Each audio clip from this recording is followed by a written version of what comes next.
श्रद्धेय दत्ता जी, मेरे परम मित्र सुधांशु जी, माननीय युवराज जी, पीयूष जी, प्रभात जी एवं यहाँ उपस्थित गण्यमान्य मेरे अनेक विभूतियाँ हैं, उन सबको मैं प्रणाम करता हूँ और आज पोंगल तथा सेना दिवस की आप सबको शुभकामनाएं देता हूँ।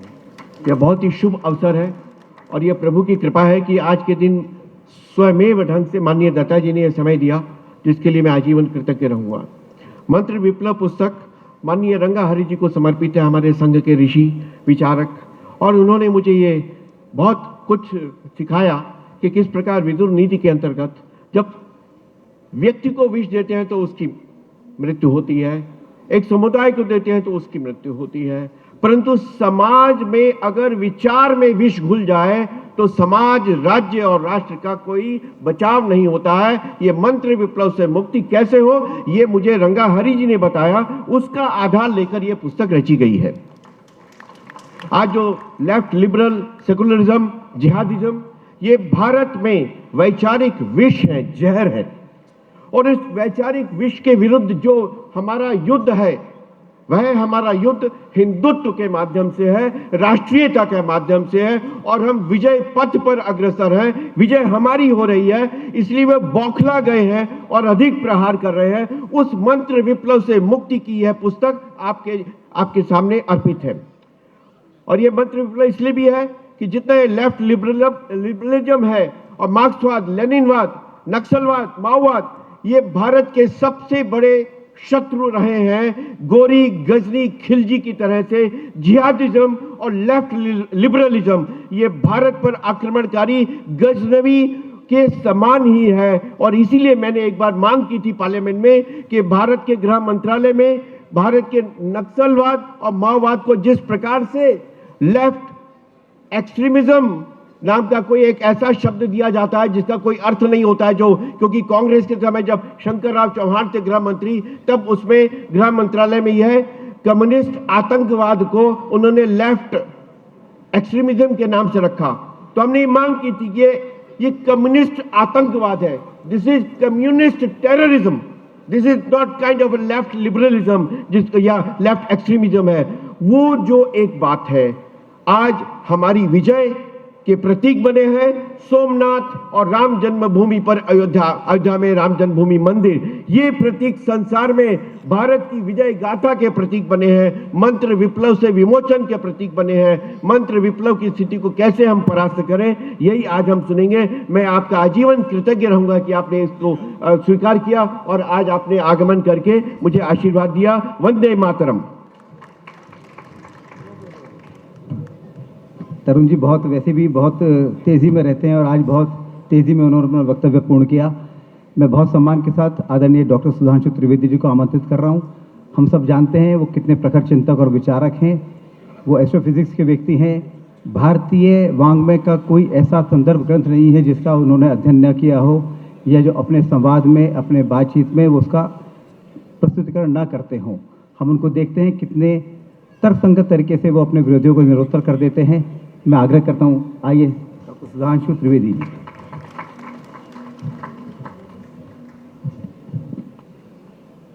मंच पर विराजमान राष्ट्रीय स्वयंसेवक संघ के सरकार्यवाह आदरणीय दत्तात्रेय होसबोले जी, यहां पर उपस्थित पीयूष जी, युवराज जी, इस पुस्तक के प्रकाशक प्रभात कुमार जी, और इस कार्यक्रम के सूत्रधार और आज जिस पुस्तक के निमित्त हम यहाँ एकत्र हुए हैं, श्री तरुण विजय जी, लेखक, जिनको हम उस समय स्टूडेंट लाइफ में थे जब आप 5 जन के संपादक होते थे, तो मैं संपादकीय पढ़ता था। आदरणीय वी सतीश जी और इस सभागार में उपस्थित सभी सम्मानित बहनों और भाइयों, अभी जो संक्षेप में बात कही तरुण विजय जी ने, उन्होंने कहा कि आज भारत के सामने जो चुनौतियां हैं, देखिए 2 प्रकार के अटैक्स होते हैं। एक होता फिजिकल अटैक, जैसे आपके ऊपर घाव हो गया हो, और एक होता इन्फेक्शन बॉडी में हो गया हो जो दिखाई नहीं पड़ता हो। आज भारत के सामने चुनौती है कि जिन विचारधाराओं का उन्होंने उल्लेख किया और इस पुस्तक में जो मंत्र विप्लव है, उन्होंने यह स्थापित करने का प्रयास किया है कि वास्तविकता में कैसी चुनौती है और उन चुनौतियों से हम कैसे निपट सकते हैं। उदाहरण के लिए हम एक बात कहें, किसी को बहुत अटपटी लग सकती है, स्वतंत्रता का आंदोलन था तो उस समय भारत का लक्ष्य था स्वतंत्र होना, और कोई भी व्यक्ति स्वतंत्र होने का अर्थ था हम जेल में हैं और हमें जेल से बाहर निकलना है। कोई भी व्यक्ति जेल से बाहर निकलने के बाद पुनः जेल में नहीं जाना चाहता। परंतु आज की लड़ाई उस आंदोलन से बड़ी लड़ाई है। कोई कहेगा साहब इतनी बड़ी बात आप कैसे कह रहे हैं कि उस आंदोलन से बड़ी लड़ाई है, उसका कारण क्या है? तब तो जेल में थे, और आज स्थिति यह है कि हमारे समाज के बौद्धिक प्रतिष्ठान का एक हिस्सा ऐसा है जो मदहोश है, उस नशे में है, like somebody is drug addict. Drug addict drug से बाहर आना ही नहीं चाहता, उसे तो वो ड्रग ही अच्छी लगती है। और वो ड्रग क्या है? वो ड्रग जो है वो एम फैक्टर की ड्रग है। मैकॉले, मार्क्स एंड मुगल, ये तीन फैक्टर जो हैं दिमाग में ऐसे धर कर गए हैं। इसीलिए माननीय प्रधानमंत्री जी ने कहा है कि 1835 में मैकॉले ने अपनी नीति लागू की थी, 10 साल बाद उसके 200 साल पूरे होंगे। तो एक लक्ष्य है कि 10 साल के अंदर इस मैकॉले के माइंडसेट से कैसे बाहर निकलना है, वो अपने आप में एक चुनौती है। और इसलिए जब कोई व्यक्ति मानसिक रूप से किसी इल्यूजन में जीने लगे तो उस समाज को बाहर निकालना बहुत मुश्किल होता है। अभी तरुण विजय जी ने एक शब्द प्रयोग किया, हम सब लोग इस शब्द का बहुत प्रयोग करते हैं, लेफ्ट लिबरल। अब सोचिए शब्दों का कैसा संचयन किया जाता है।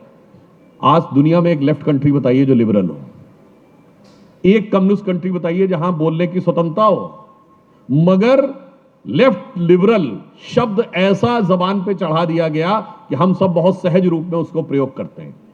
और मजे की बात यह है कि जो एक्सट्रीमिस्ट फंडामेंटलिस्ट मुस्लिम फोर्सेस हैं वो भी कहते हैं कि साहब हमारी फ्रीडम ऑफ स्पीच को रोका जा रहा है, और लेफ्ट एक्सट्रीमिस्ट भी कहते हैं फ्रीडम ऑफ स्पीच को रोका जा रहा हो। जबकि मैंने कहा दुनिया में एक कम्युनिस्ट कंट्री बताइए जहां फ्रीडम ऑफ स्पीच हो, और एक मुस्लिम कंट्री बताइए जहां फ्रीडम ऑफ स्पीच हो। मगर मजे की बात यह है कि यही दोनों यहां फ्रीडम ऑफ स्पीच के सबसे बड़े अलंबरदार बन के खड़े हैं। और मजे की बात, एक मुस्लिम कंट्री बताइए जहां कम्युनिस्ट पार्टी बैंड ना हो, और एक कम्युनिस्ट कंट्री बताइए जहां तोप लगा के मस्जिद ना उड़ाई गई हो। वो तो गजब लड़ाई है आपस में एक दूसरे से, और यहां पे आकर ऐसा मेल मिलाप करके खड़े होने लगते हैं और किस संस्कृति को ज्ञान देने लगते हैं जिसने उदारता की पराकाष्ठा दुनिया को दिखाई। आदरणीय दत्ता जी यहां बैठे हैं, 10 साल पहले मैंने उनके एक बौद्धिक में उन्होंने एक बड़ा अच्छा शब्द प्रयोग किया था कि भारत और वैश्विक संस्कृति के बीच में जो अंतर है वो क्या है? कम्बू और कोलंबस का अंतर है।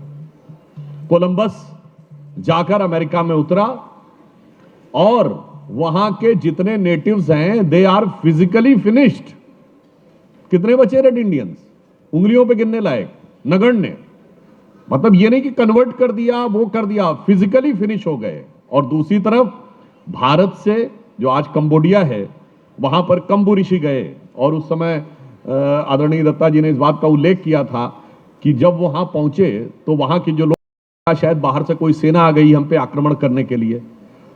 तो जब वो लोग आए और उन्हें पता चला कि कोई सेना नहीं आई है, हम तो यहां पर केवल अपनी बात रखने के लिए आए हैं, तो वहां के राजा और रानी उनको स्वागत करने के लिए आए।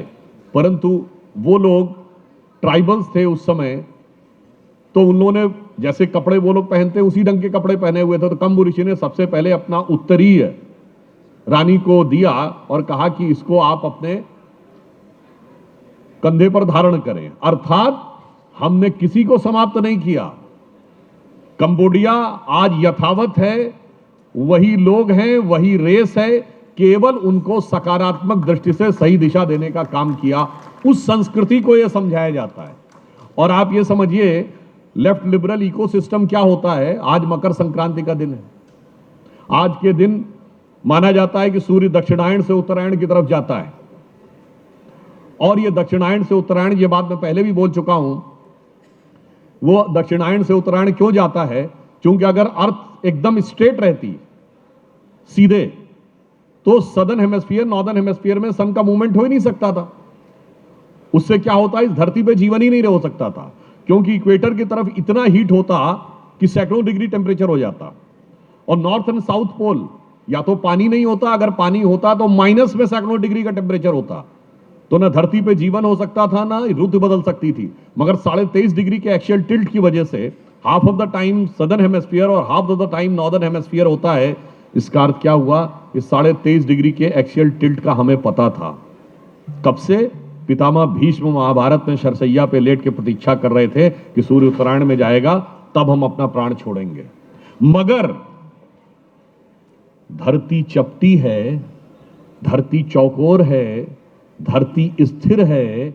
जिनके पुस्तकों में लिखा है उन्होंने हमें समझा दिया कि हम अवैज्ञानिक थे और वो वैज्ञानिक थे। ये वो चीज है जिसका तरुण विजय जी उल्लेख कर रहे थे और ये पुस्तक उसको समर्पित है, जो मैंने कहा ना कि वो मैकाले और मार्क्स की मैरिजुआना दिमाग में कैसे भर जाती है कि जो साक्षात सत्य है वो आपको नहीं दिखता। हेलुसिनोजन से व्यक्ति इस कदर प्रभावित हो जाता है कि उसे वो दिखाई नहीं पड़ता है, और इस कारण से हमें इस बात की आवश्यकता प्रतीत होती है कि जिस प्रकार की पुस्तक उन्होंने लिखी कि कैसे हम इस यथार्थ को समझ सकें। और दूसरी बात समझिए, मकर संक्रांति दक्षिण से उत्तर यानी सदर्न से नॉर्थ की तरफ जाने का प्रतीक है। और यहां मैं एक और बात भी कहना चाहता हूं। देखिए, वैदिक वांग्मय और नॉर्मल संस्कृत के वांग्मय में एक फंडामेंटल डिफरेंस है। दक्षिण से उत्तर की तरफ जाने को वैदिक संस्कृत में संक्रम कहते हैं, ऊपर जाना, और इसका अपोजिट है विक्रम यानी नॉर्थ से साउथ की तरफ जाना। मगर लौकिक संस्कृति में विक्रम शब्द पराक्रम का प्रतीक है। इसलिए जो लोग अंग्रेजी से संस्कृत पढ़ते हैं और फिर अर्थ निकालने का प्रयास करते हैं तो वो वैदिक ग्रंथों का सही अर्थ नहीं निकाल सकते, क्योंकि उसका व्याकरण अलग है, उसका अर्थ और संदर्भ अलग है। विक्रम शब्द यहां बहुत सकारात्मक अर्थ में, पराक्रम के अर्थ में प्रयोग होता है, और वैदिक में संक्रम का अपोजिट विक्रम है। मगर एक और बात समझिए, हमारे यहां संक्रांति का पर्व क्यों मनाया जाता है? हमारे यहां सारा का सारा संघर्ष दुनिया जीतने के लिए नहीं है, विश्व को जीतने के लिए नहीं है, अधिक से अधिक सुख पाने के लिए नहीं है। हमारे यहां कहा गया अंतर की यात्रा करो। जब आप अंतर की यात्रा करते हैं और आध्यात्मिक यात्रा पे नीचे जाते हैं तो हमारे यहां माना जाता है कि मनुष्य की जो सहज प्रवृत्ति है कुंडली की वो अधोगामी है। 7 चक्र है ना, नीचे कुंडली डाउनवर्ड्स रहती है, और जब आप उसको इग्नाइट कर लेते हैं, जागृत कर लेते हैं और ऊर्ध्वगामी करते हैं तो क्या होता है? दक्षिण से उत्तर की तरफ यानी फ्रॉम लोअर टू अपर ये संक्रांति होती है। इसलिए भारत दुनिया का इकलौता देश है जो संक्रांति का पर्व मनाता है, अर्थात अपनी अधोगामी से प्रवृत्ति को ऊर्ध्वगामी ले जाने के लिए करता है। इसीलिए हम दुनिया के इकलौते देश हैं जहां क्रांति नहीं होती। चाइना की revolution, British revolution, French revolution, American revolution, Russian revolution, जहां दुनिया में बाहर पाना है वहां क्रांति है, मारकाट करना है। हमारे यहां कहा गया जीतना है तो खुद को जीतो, दुनिया को नहीं जीतो। अटल जी की जो प्रसिद्ध कविता है, हिंदू तन मन हिंदू जीवन रग रग हिंदू मेरा परिचय, उसी में एक पंक्ति है कि होकर स्वतंत्र मैंने कब चाहा मैं कर लूं जग को गुलाम, मैंने तो सदा सिखाया है करना अपने मन को गुलाम। गोपाल राम के नामों पर कब मैंने अत्याचार किया, कब दुनिया को हिंदू करने घर घर में नरसंहार किया, कोई बतलाए काबुल में जाकर कितनी मस्जिद तोड़ी, भूभाग नहीं शत शत मानव के हृदय जीतने का निश्चय, हिंदू तन मन हिंदू जीवन रग रग हिंदू मेरा परिचय। क्योंकि हमारे यहां वो जो धर्म है, संस्कृति है, विज्ञान है, आध्यात्म है, इस कदर जुड़ा हुआ है कि दूसरे वालों को समझ में नहीं आता है। अब कोई कहता साहब जब उनको समझ में आ जाता तब आप क्यों एक्सप्लेन करते हैं? भाई साहब हम तो पहले भी एक्सप्लेन कर रहे थे, आप केजी के लेवल पे थे, अब आप 10th के लेवल पे पहुंचे तो आपको समझ में आना शुरू हुआ और आप दोष हमको दे रहे हैं। जैसे ए फॉर एप्पल पढ़ाया जाता बच्चे को, ए फॉर एब्सोल्यूट भी होता है, पर एब्सोल्यूट समझने के लिए बुद्धि उसको कम से कम ग्रेजुएशन के बाद आएगी। अब वो ये कहे साहब जब मुझे एब्सोल्यूट समझ में आ गया तब आपने मुझे एब्सोल्यूट बताया। नहीं भाई, एब्सोल्यूट तो पहले से ही एब्सोल्यूट था, तुम ए फॉर एप्पल पे पढ़े थे, अब तुम एब्सोल्यूट पे आए हो तो तुम्हें समझ में आएगा। जैसे तरुण विजय जी भाजपा के प्रवक्ता थे, जुलाई 2012 की बात है, जब सन लेबोरेटरी में गॉड पार्टिकल खोजा गया और इन्होंने टीवी पे बोला था कि वो जो सन लेबोरेटरी में नटराज की मूर्ति रखी है और उसके नीचे फिट्स ए कैपरा का जो कोट लिखा हुआ है, उसने कहा the science has come to the conclusion that the perpetual creation and destruction of universe is like the cosmic dance of Shiva. और हिग्स बोसॉन ने यह कहा है, फंडामेंटल पार्टिकल था कि निरंतर फाइनर लेवल के ऊपर सृजन और विध्वंस होता रहता है। अब कोई कहेगा साहब, मैं विनम्रता से कहता हूं, भारतीय और हिंदू संस्कृति एकमात्र संस्कृति है जिसके भगवान की मूर्ति किसी साइंटिस्ट को प्रेरणा देते हुए दुनिया की सबसे बड़ी साइंटिफिक लेबोरेटरीज में से एक में लिखी है, रखी हुई है। और ये ऐसे ही नहीं है, मैं हवा में नहीं कह रहा हूं। जिन लोगों को नहीं पता है उन्हें पता होना चाहिए कि क्वांटम फिजिक्स के 3 सबसे बड़े साइंटिस्ट हैं, मैक्स प्लैंक, वर्नर हाइजेनबर्ग और एरविन श्रोडिंगर, जो फादर्स ऑफ, और तीनों को नोबेल प्राइज मिला हुआ है फिजिक्स में। मैक्स प्लैंक ने 25 जनवरी 1931 को द ऑब्जर्वर के अपने इंटरव्यू में कहा कि in my opinion consciousness is fundamental and matter and energy are the derivatives. Werner Heisenberg ने 1958 में अपनी किताब फिजिक्स एंड फिलॉसफी में कहा कि ऑब्जर्वर को इक्वेशन से बाहर नहीं निकाला जा सकता। जो हम कहते हैं ना, भगवान मुझे समझा दो, उसने कहा कि ऑब्जर्वर जो है वो खुद ऑब्जर्व का हिस्सा है, इसलिए उसको बाहर नहीं निकाला जा सकता। तो वहीं इरविन श्रोडिंगर ने कहा कि हम तो खुद मिस्ट्री के हिस्से हैं, इसलिए मिस्ट्री सॉल्व करना मुश्किल है। अब कोई कहेगा साहब इसका भारत से क्या कनेक्शन, तो किसी को कंफ्यूजन हो तो इरविन श्रोडिंगर की 1964 की किताब है my view of the world, उसमें पूरा एक चैप्टर है द उपनिषदिक वर्जन। और यह बात हमारे यहां तो इतनी सहज कही गई है। अब कोई कहेगा बड़ी भारी साइंटिफिक बात कह दी कि जब आप ऑब्जर्व कर रहे हैं तो उस समय आप जो एपरेटस है और जो ऑब्जर्वर है दोनों का एक साथ डिटर्मिनेशन नहीं हो सकता। जैसे उदाहरण के लिए पंखा तेज चल रहा हो तो आप या तो पंखे की पोजीशन डिटरमिन कर सकते हैं या वेलोसिटी। जब तेज स्पीड माप रहे होते हैं तो पंखा नहीं दिख रहा होता है, वहां पे केवल एक वो दिख रहा होता है, और जिस क्षण आप उसकी पोजीशन डिटरमिन करते हैं उसकी स्पीड गायब हो गई होती है। यही हाइजेनबर्ग अनसर्टेनिटी प्रिंसिपल था। हमारे यहां तो छोटे से दोहे में कहा गया है, जगत जनायो जी सकल तौ हरि जान्यो नाही, जिन आंखिन सब देखिए आंख न देखी जाए। संपूर्ण जगत का ज्ञान जिस ईश्वर ने कराया उसे आप वैसे ही नहीं जान पाते जैसे आंखों के द्वारा संपूर्ण विश्व को देखने के बाद आप आंख को नहीं देख पाते हो। छात्र जीवन में जब मुझसे ये लेफ्ट लिबरल इकोसिस्टम वाले छात्र बहस करते थे, कहां है भगवान, जब तक मैं उसको साक्षात न देख लूं मैं नहीं मानता। तो मैं उनसे कहता था अपना चेहरा देखे हो साक्षात जिंदगी में?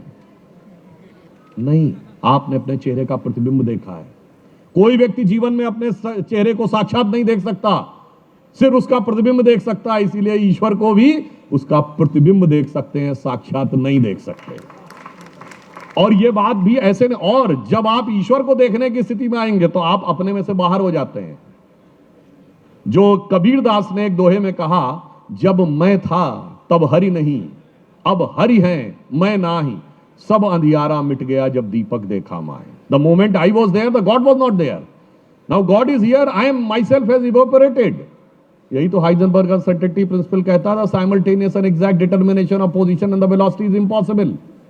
और हाइजेनबर्ग ने यह कहा कि वो भारत आए, टैगोर के साथ बातचीत किया और उसके बाद वेदांतिक फिलॉसफी पे गहरे डिस्कशन के बाद उन्हें कॉन्सेप्ट क्लियर हुआ। ये मैंने सिर्फ इसलिए इतना बताया कि जहां विज्ञान, धर्म और आध्यात्म इस कदर मिला हुआ हो, हमारी परंपराओं में मिला हुआ हो, हम पर्व मनाते हैं वो हमें पता नहीं हो, उन सबको उन्होंने क्या बताया कि साहब वेदों में सिर्फ अंधविश्वास है, भेदभाव है, सिर्फ इसी प्रकार की चीजें हैं। इसलिए जो तरुण विजय जी ने इस पुस्तक में लिखा है कि हमें उस प्रवृत्ति से संघर्ष करना है। इसको याद रखना चाहिए, रामायण में जब रावण सीता हरण करने के लिए आया था तो राक्षस के वेश में नहीं आया था, साधु का वेश धर के आया था। तो एक्चुअल में जो कुछ भी आपको आवरण दिख रहा है इसके पीछे वास्तविकता क्या है, इसे समझना चाहिए। अंत में सिर्फ एक पॉइंट और आपको ध्यान दिलाना चाहता हूं। आजकल बहुत सारा जेन जी की बात होती है और यह माना जाता है कि जेन जी सोशल मीडिया से बहुत प्रभावित होती है। तो मैं उनको कहना चाहता हूं कि ये बताइए साहब, ये पानी की बोतल 10 रुपए की आती है, ठीक, पानी तो 10 रुपए का है, पर फेसबुक फ्री है, यूट्यूब फ्री है, ट्विटर फ्री है, इंस्टाग्राम फ्री है। क्यों भाई? सिर्फ इंटरनेट का पैसा देना है, क्यों फ्री दे रहे हैं? और वो भी एक ऐसी संस्कृति के द्वारा जो ये कहती है there can never be a free lunch, if there is a free lunch there has to be poison in it. वो आपको फ्री का लंच क्यों दे रहा है? फ्री में क्यों दे रहा है? इसका मतलब कुछ ना कुछ आपके दिमाग में वो चीजें लाई जा रही हैं, उसे समझना चाहिए। और वैसे भी एक और मैं बात कहूं, थोड़ा सा विषयांतर होते हुए, फ्री लंच जब दिया जाता है, ये अमेरिकन प्रोवर्ब है, तो आसिम मुनीर को फ्री लंच दिया था डोनाल्ड ट्रंप ने, अब कहा है गाजा में फौज भेजने के लिए तैयार रहो। मतलब ये समझना चाहिए कि अगर बुलाया गया है, अब आसिम मुनीर साहब ऐसे फंस गए कि अगर गाजा में फौज भेजनी है तो घर में गए, और नहीं भेजनी है तो वहां से गए। इसलिए ये जस्ट मैंने सिर्फ आपसे बात की, इसलिए आज की जेन जी को यह भी बहुत ध्यान रखना है कि जो कुछ आपको बताया जा रहा है, जो कुछ आपको दिखाया जा रहा है, जो कुछ आपको समझाया जा रहा है, वो क्यों समझाया जा रहा है, इसको बहुत गहराई से समझने की आवश्यकता है। आपके ब्रेन्स को कैप्चर करके एक पर्टिकुलर दिशा में ले जाने के लिए, और उस दिशा से यदि बचना है तो माननीय प्रधानमंत्री जी ने कहा है कि ये अमृत काल है 2047 तक, और इस अमृत काल में हमें न सिर्फ भारत को विकसित राष्ट्र बनाना, गुलामी की मानसिकता के हर प्रभाव से मुक्त करना है। और गुलामी की मानसिकता का वो प्रभाव जो हमारे अंदर बैठा हुआ है, वो आज दुनिया को भी एक नया संदेश देगा। आपने देखा कि अयोध्या में धर्म ध्वजा और सोमनाथ में स्वाभिमान पर्व। अब देखिए, मैं सिर्फ कहूंगा काल चक्र की गति कैसे पलटती है। 1990 में आदरणीय अडवाणी जी सोमनाथ से अयोध्या की यात्रा पे निकले थे, और आज 35 साल के बाद अयोध्या में भव्य राम मंदिर बनके पताका बनाने के बाद प्रधानमंत्री जी सोमनाथ स्वाभिमान पर्व मना रहे हैं। यानी काल चक्र ने पूरी एक गति पूरी कर ली है। किसी को समझ में आए तो ठीक है, मानो तो मैं गंगा मां हूं, ना मानो तो बहता पानी। काल चक्र की गति किस दिशा की तरफ संकेत दे रही है, उसे समझना चाहिए। और अंत में यह भी ध्यान रखिए कि जो कहा था प्रधानमंत्री जी ने कि यही समय है, सही समय है, भारत का अनमोल समय है। हमें एकदम कॉन्फिडेंट रहना है कि भारत का यह वक्त आ गया है, और जेन जी को इससे यह शिक्षा लेनी चाहिए कि जेन जी के युवाओं जागो, पुनः नया युग आया है। जेन जी के युवाओं जागो, पुनः नया युग आया है, और भारत मां की शक्ति जगी है, धर्म ध्वजा लहराया है। और मैं, आदरणीय दत्ता जी यहां बैठे हैं, ये जो यात्रा हुई है 30-35 साल की, भारतीय संस्कृति के प्रति जिस प्रकार का आघात हुआ है, इसके बाद भी इस ज्वाला को, इस ज्योति को जिसने बुझने नहीं दिया, वो उस परंपरा के प्रतीक हैं। वी सतीश जी भी यहां पर बैठे हुए हैं, राष्ट्रीय स्वयंसेवक संघ से जुड़े बहुत से लोग बैठे हैं। आज वो जानते हैं क्यों नहीं धारा बुझ पाई। जो बचपन में हम संघ का गीत सुनते थे, हम केशव के अनुयायी हैं, हमने तो बढ़ना सीखा है, अंधकार में बंधु भटकते, पंथ बिना व्याकुल दुख सहते, पथ दर्शक दीपक बन तिल तिल हमने तो जलना सीखा है। तो जिन लोगों ने अपने को पथ दर्शक दीपक की तरह जलाया, जिसमें वो कहा था कि तृषित जनों को जीवन देंगे, मां अब हम मधुरित लाएंगे, सुर सरी देने हिमगिर के सम, हमने तो गलना सीखा है। क्योंकि ऐसे लोगों ने अपनी एक उस परंपरा का निर्वाह किया, इसकी वजह से आज राष्ट्रवाद की वह ज्योति प्रखर ज्वाला बनकर हमारे सामने आकर खड़ी है। बस हमें क्या करना है? देखिए साहब, ज्ञान तो ऋषि मुनि दे गए, कर्म का कार्य डॉक्टर हेडगेवार गुरु जी से लेके आज तक संघ के प्रचारक कर रहे हैं। अब बस उस कार्य की उपासना हमें करनी है। तब ज्ञान, कर्म और उपासना तीनों की त्रिवेणी से भारत मां की यह शक्ति पुनर्जागृत होगी। और आज एक और बिंदु कह देता हूं समाप्त करने से पहले, दुनिया में लड़ाई हो रही है, रशिया यूक्रेन की लड़ाई है, अमेरिका का वेनेजुएला के ऊपर, तो Iran, China Taiwan, America Iran, Cambodia Thailand, सब लड़ रहे हैं। किस चीज के लिए? या तो कब्जा कर लो, एनेक्सेशन, या सब्जुगेशन, या डोमिनेशन। मगर भारत में भगवान राम ने जब लंका जीता तो एनेक्सेशन नहीं किया, अपने राज्य में नहीं मिलाया, ना अपना कोई डेप्यूटी बैठाला, ना सब्जुगेशन किया, ना डोमिनेशन किया। पीसफुल कोएग्जिस्टेंस कैसे हो सकता है वो हमने दिखाया। तो इतिहास के उन बर्बर आक्रमण के समय से लेके इतिहास के उस दौर में हमने जो दिखाया है, अटल जी ने इसको अपनी कविता की पंक्ति में बहुत अच्छे ढंग से कहा था, इसीलिए हम आज जीवित हैं कि दुनिया का इतिहास पूछता रोम कहां, यूनान कहां है। घर घर में शुभ अग्नि जगाता वो उन्नत ईरान कहां है। दीप बुझे पश्चिमी जगत के छाया जब बर्बर अंधियारा, तभी चीर कर तम की छाती चमका हिंदुस्तान हमारा।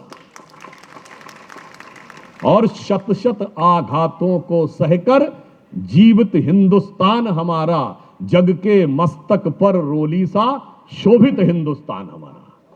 इसलिए आप आश्वस्त रहिए, भारत के राइजिंग का समय आ गया है। बस हम वर्तमान को सही संभालें कि गौरवशाली था भूत प्राचीन काल, भविष्यत भी महान है अगर संभालें आप उसे जो वर्तमान है। धन्यवाद। सुधांशु जी, आज हमने बहुत अन्याय किया आपके साथ में। आपको सुनना अच्छा लगता है, पर यहाँ समय की थोड़ी हमारे पास कमी है। हमारे मार्गदर्शक, अभिभावक, प्रेरणा पुरुष आदरणीय दत्ताजी भाई साहब से मैं आग्रह करता हूँ हमें संबोधित करें।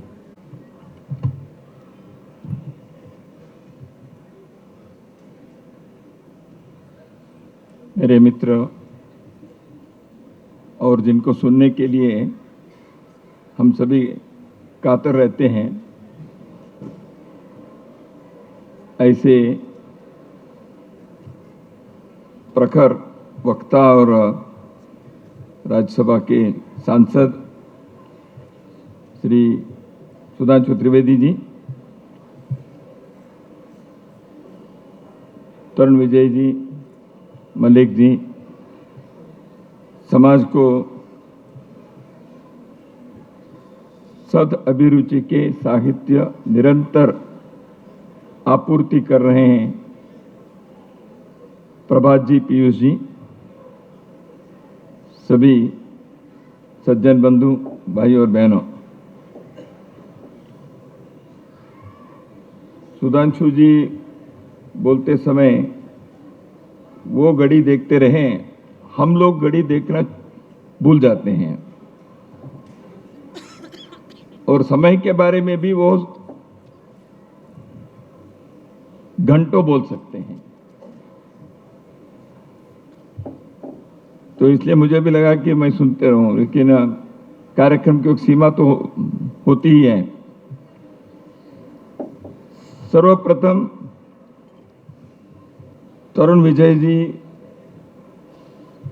जो सिद्धहस्त लेखक हैं, विचारक हैं, समाज और राष्ट्र जीवन के कई आयामों में उन्होंने बहुत ही सराहनीय कार्य भी किया है और समय समय पर अपने विचार और अनुभवों से समाज के लोगों को कई प्रकार की नई नई बातें सामने लाते हैं। तो इसलिए उनका इस नई पुस्तक के लोकार्पण के लिए अपने सिद्ध करके लाए,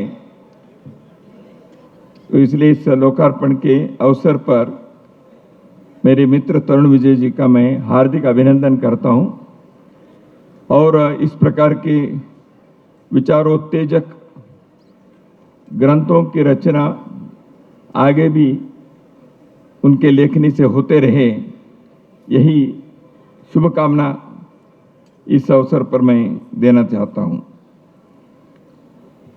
मंत्र विप्लव, सुधांशु जी ने इस विशेष संदर्भ में कई बातें बताई हैं और स्वयं तरुण जी ने भी बताया है कि पुस्तक के पीछे भी हैं। ये मंत्र विप्लव शब्द कहाँ से आया? महाभारत के उद्योग पर्व में विदुर धृतराष्ट्र को बताते हैं, एकम विशरसो हन्ति शस्त्रेणैकश्च वध्यते स राष्ट्रम स प्रजम राजानम मंत्र विप्लव हन्ति राजानम मंत्र विप्लव। विष की एक बूंद एक व्यक्ति को मार देता है, उससे मरता है व्यक्ति। विषैले यदि तीर है, वो एक व्यक्ति उससे मारा जाता है। यदि मंत्र विप्लव हो गया यानी एक वैचारिक संभ्रम हो गया राजा में, प्रजा में। तो विदुर कहते हैं धृतराष्ट्र, तब राष्ट्र, राजा, प्रजा सभी का सर्वनाश हो जाता है। तो यह एक दृष्टि से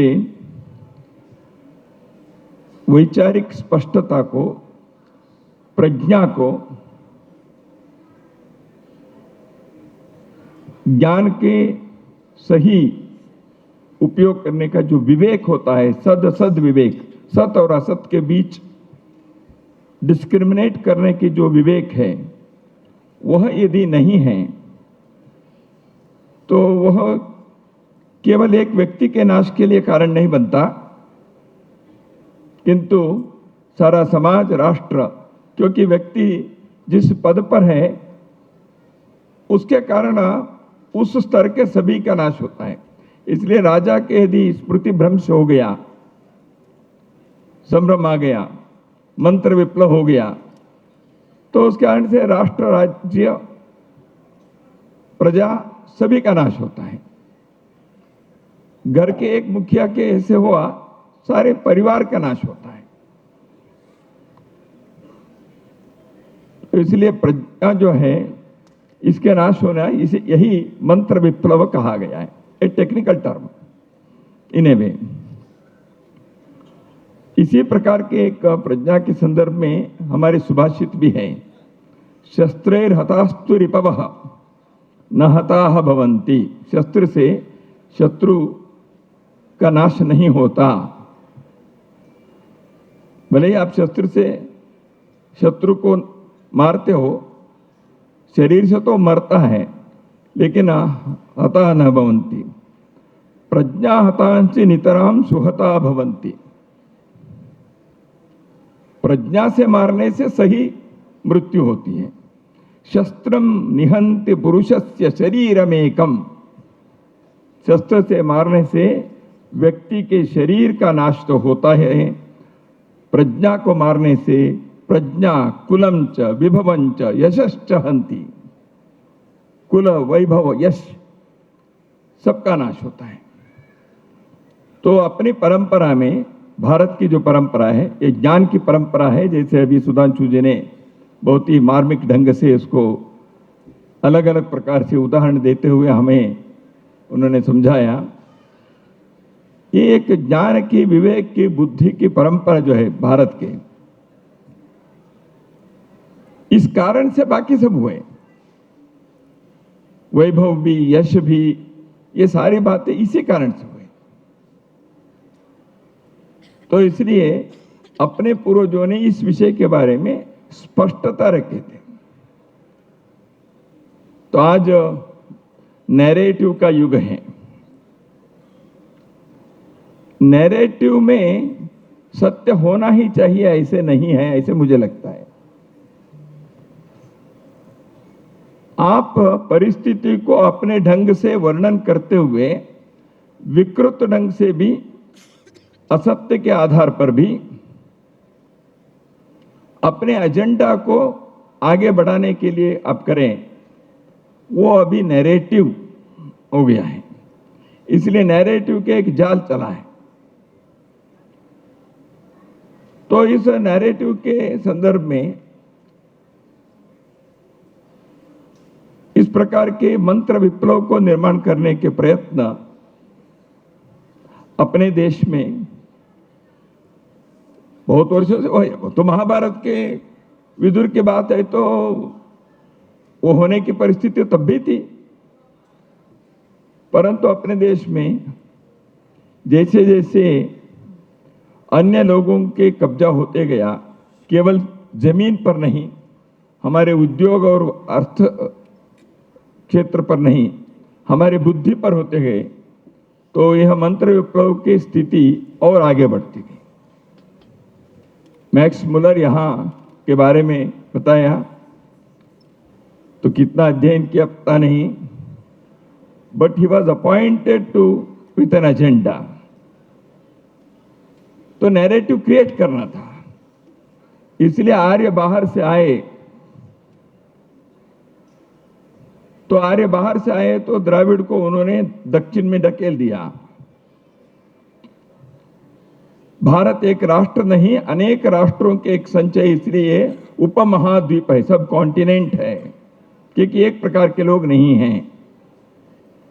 ये सारी बातें आज लगभग इन सारी बातों को सत्य क्या है उजागर होने के कारण आर्य बाहर से नहीं आए। यह जिस देश से वो बात निकली थी उसी देश के विद्वान लोगों ने स्वीकार भी कर लिया है। ये कोई आर्य के जो आक्रमण के जो वाद चला था, लेकिन एक एजेंडा के नाते नैरेटिव को चलाया था। आर्य बाहर से आए, आर्यों का आक्रमण हुआ, देन आक्रमण नहीं माइग्रेशन हुआ, नहीं बाद में उन्होंने भीष्म साहनी जी ने जो तमस के बताया था, उन्होंने और एक बार बताया था बहुत वर्ष पहले, इंडियन एक्सप्रेस में उसके समाचार भी आया था, मुझे बिल्कुल मेरे सामने आंखों के सामने है। उन्होंने कहा था नहीं आर्य पहले यहां से बाहर गए, बाद में वो आए। तो और एक कहने के प्रयत्न उन्होंने किया। तो कुल मिलाकर असत्य को सत्य के जैसे माना। तो creating narrative, and creating narrative ये कोई अज्ञान से नहीं है, एजेंडा से। तो ये होता है। लेकिन अपने यहाँ व्यक्ति समाज जीवन में भी यदि हम केवल दूसरों के एजेंडा के शिकार होना इतना ही नहीं है, हम अपने ही कमी के कारण भी शिकार होते हैं मंत्र विप्लव के। उसको यहाँ स्मृति भ्रंश कहा है। भगवद गीता के प्रसिद्ध श्लोक हम सबको याद ही होगा, ध्यायतो विषयान् पुंसः संगस्तेषु उपजायते, संगात् संजायते कामः, कामात् क्रोधोद्भवति, क्रोधात् भवति सम्मोहः, सम्मोहात् स्मृति विभ्रमः, स्मृति भ्रंशात् बुद्धिनाशः, बुद्धिनाशोत् प्रणश्यति। सम्मोह से स्मृति भ्रंश, स्मृति विभ्रम होता है, बुद्धिनाश होता है, बुद्धिनाश होने से सर्वनाश होता है, प्रणश्यति। ये एक व्यक्ति के जीवन में भी ऐसे है। कहां से शुरू हुआ? ध्यायतो विषयान् पुंसः, विषय के ऊपर व्यक्ति के एक चाह से, वासना से शुरू हो गया। तो अंत कहां हुआ? सर्वनाश में। इसको कहते हैं हमारे यहां अनिष्ट परंपरा है, दुष्ट परंपरा है, एक से दूसरे, that is a cascading effect. And this cascading effect will ultimately lead to the total destruction of the human being. And if he occupies a higher place, वो अकेले डूबता नहीं है, बाकी लोगों को लेकर डूबता है। तो मंत्र विप्लव ऐसे होता है।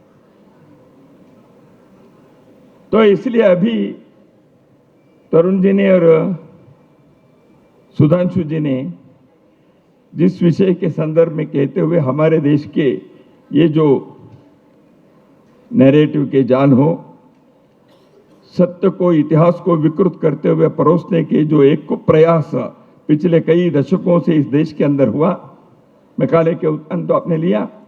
उन्होंने कहा now at present we have to create a class who will be the interpreters between us and the millions who we govern. ये मैकाले है, हम दोनों के बीच एक क्लास को क्रिएट करना चाहिए। A class who are Indian in blood and color, but English in taste, opinion, moral and intellect. वही है। यही करने के लिए तो प्रयत्न किया। इसलिए मैंने कहा all these things were done with an agenda. एक एजेंडा है।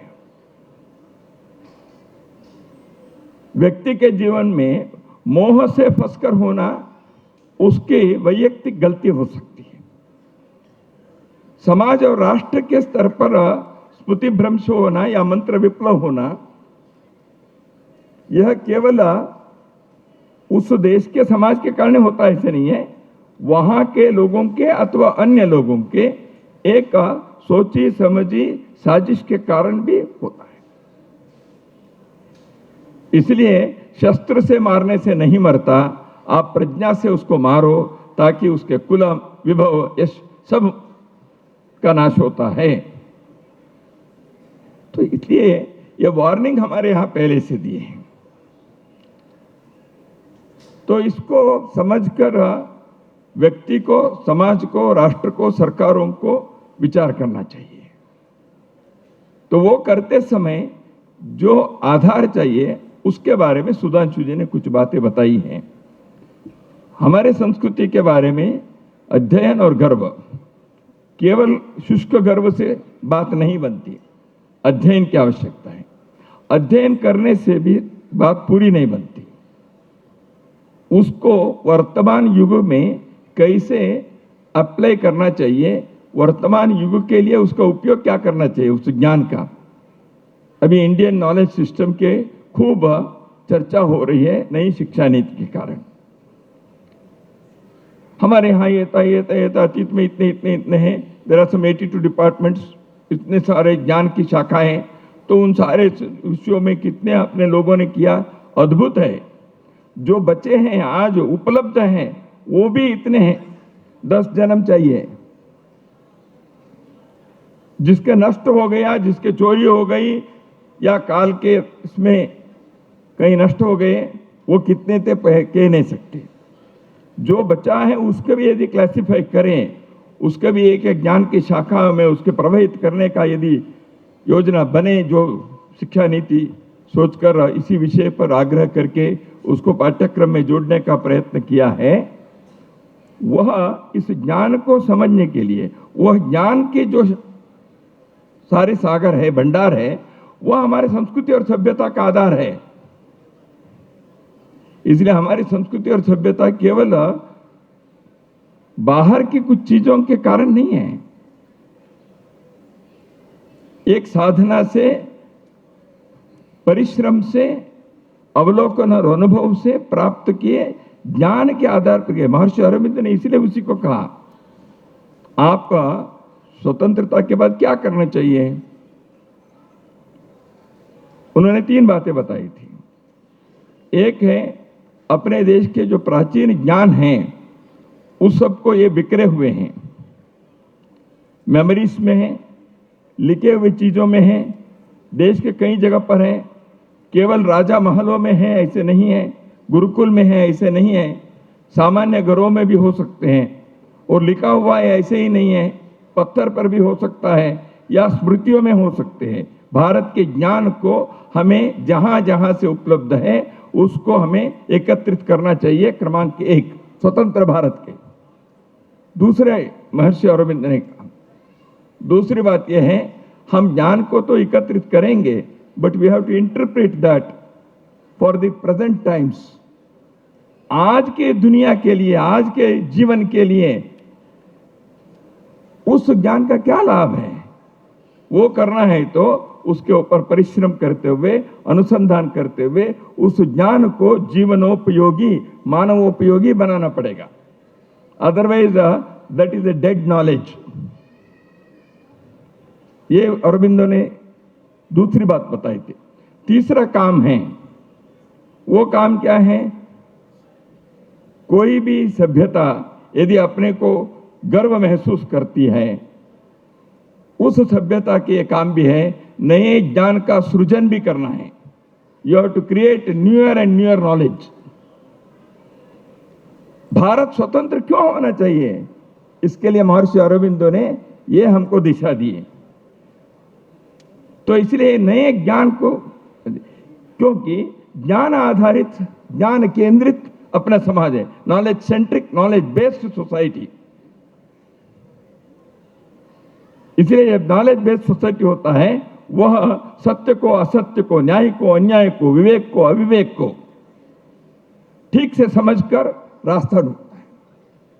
उसमें स्वार्थ नहीं होता, पूर्वाग्रह नहीं होता, क्योंकि ज्ञान जो है वो व्यक्ति को सही दिशा में ले जाता है।